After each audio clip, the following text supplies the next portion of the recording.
ह्याच्यामध्ये बदाम, धन, बडीशेप, गुलाबाच्या पाकळ्या, खसखस, जायफळ, विलायची आणि काळं मिरं. हा इथं प्रमाण राहतं ना, 5 लिटर, 10 लिटर, 15 लिटरचं. हा, 10 लिटर त्यानुसार मसाला बनतो ना आपण. आता आम्ही 3 लिटर बनवणार आहे आता.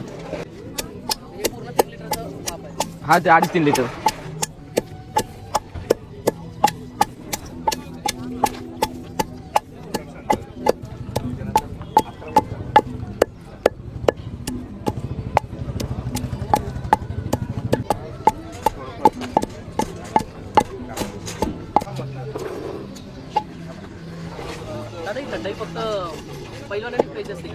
नाही असं काय नाही. पहिल्यांदा जे लोक वर्कआउट करते, ती मॉर्निंग वॉकला जाते, ती भरती करते, मुलांसाठी, लहान मुलांसाठी चांगले आहे ना शरीरासाठी. कारण थंडाई फक्त तालीमध्येच भेटते ना, बाहेर कुठे प्यायला भेटत नाही.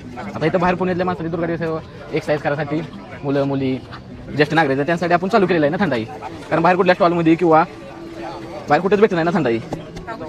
खाण्याचे खूप फायदे आहेत ना थंडाईचे. त्यातली शरीराची आपली उष्णता कमी होती, हाडांना कॅल्शियम भेटतो, विकनेसपणा राहत नाही.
दूध असं काय गाईचं म्हशीचं असं काय नसलं.